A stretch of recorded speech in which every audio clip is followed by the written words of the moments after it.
at the Retreat Apartments.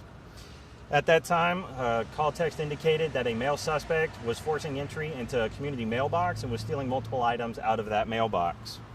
When officers arrived on scene, they did locate the male suspect. When they went to make contact with him, he began fleeing on foot as officers chased after him. Upon catching up to the male suspect, he began actively resisting and fighting officers as they were taking him into custody. After taking that suspect into custody, officers began the investigation into the initial incident and had the suspect transported to a local area hospital as they believed him to be under the influence of some type of narcotic. After being treated and released from the hospital, officers were going to transport the suspect to Travis County Jail. Upon exiting the hospital, the suspect again tried to flee on foot and began running towards Ben White Boulevard. As the suspect made it onto the highway, he attempted to gain access to passing vehicles in order to further flee the area. Once officers were trying to catch up to the suspect, he was then able to gain access to an APD patrol unit and began fleeing in that unit. Officers were led to this location, which is the 1300 block of Southridge Drive. And once our officers arrived here, they were directed by multiple members of the community to a particular residence where the suspect had gained entry. Officers were able to set up containment and quickly evacuate the residence as well as the nearby area thanks to the assistance of the community, and our SWAT team was notified as the suspect had barricaded himself inside. While inside, officers waited for our SWAT team to arrive. When SWAT and our hostage negotiation team arrived, they began trying to make contact with the suspect who was still inside. The suspect was not cooperative and would refuse to speak with officers or come out. After being on scene, the suspect then fled the original residence into an adjacent residence and forced entry into that location as well. Yet again, thanks to the assistance of the community, we were directed to a particular unit where the suspect had likely entered, and we were able to quickly evacuate and again contain the area.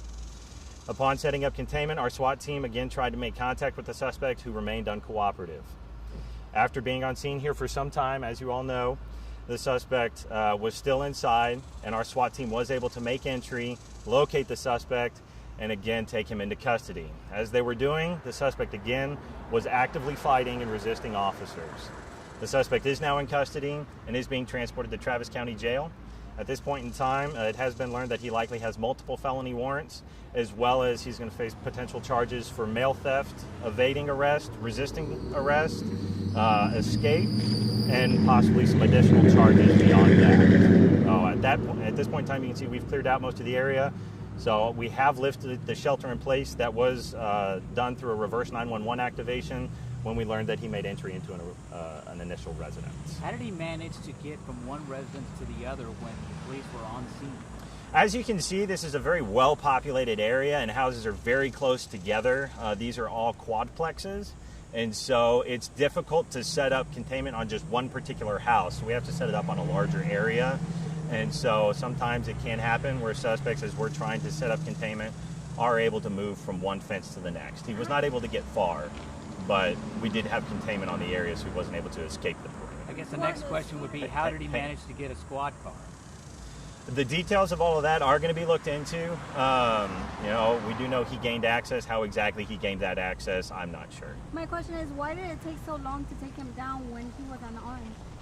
So anytime we have a case like this, especially when someone's going into multiple different residences where we don't know, there's a potential for firearms to be inside, for knives, weapons, anything can be inside these residences when they're not his. And so there's a possibility when we come to these scenes that he may not have come here armed, but he might be able to arm himself once inside someone else's residence. Can you talk to us about the situation where he entered one of the windows and there were residents inside and even 2 children were there?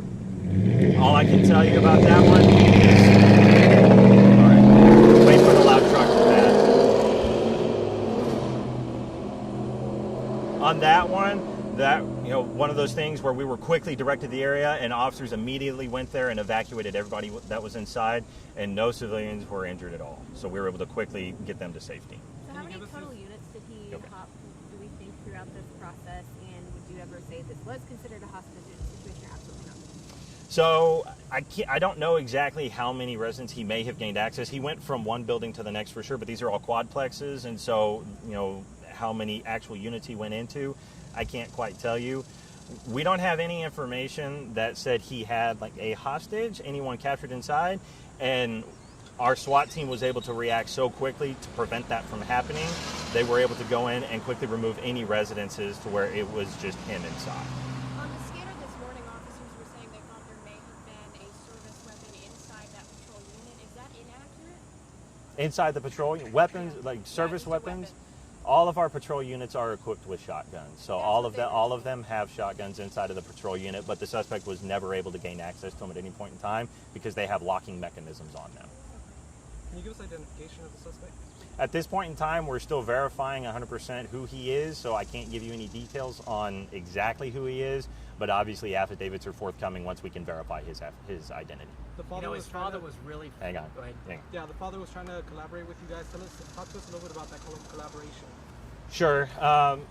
Obviously, we understand that these can be very emotionally charged situations. The difficulty here is that when Sorry, I'm trying to make sure that I answer everybody's questions here.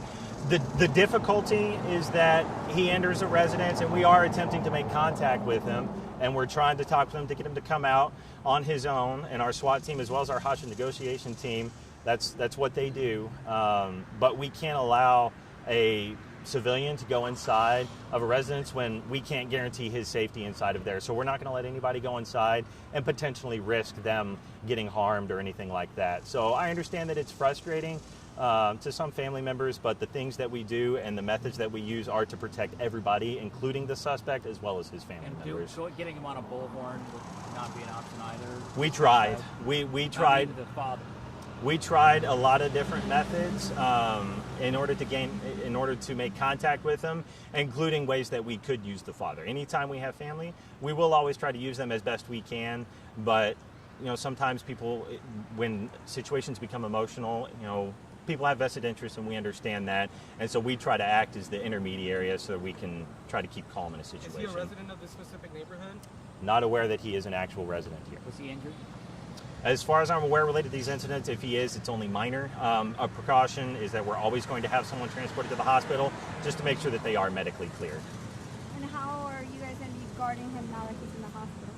So multiple officers are with him. Again, obviously, at this point in time, he's demonstrated he's an escape risk, and so there are multiple officers with him at this point in time. What injuries that did was he have? taken out. Man that was taken out on an ambulance, green shirt. Do you know what his story was or what his injuries were, if any? To my knowledge, nobody else was injured. The likelihood of that one is that it is obviously hot, and when we have residents that are out of their homes, they may not be able to go inside. Some people may suffer heat-related issues. But to my knowledge, nobody was actually injured as a result of the incident. So the father said that he asked to speak with his son on a bullhorn, but was told that that was against policy. So could you just explain what the policies are when it comes to allowing family members to speak with somebody who is barricaded? So we typically don't go into specific tactics on each situation because each one of these calls is very fluid. And like I mentioned earlier, in particular, what we try to do is to convey messages from family through us, so that way it reduces the likelihood of a situation becoming even more emotionally charged. So everything will vary by call in each situation, but it is not typically our practice that we would allow someone to speak directly with the individual, just because we usually don't know what people might say, and we try to be as honest with people as we can. I don't know exactly what hospital he's going to be taken to now. It's just going to be a local area hospital that I can tell you. Any additional information you can give us on those felony warrants?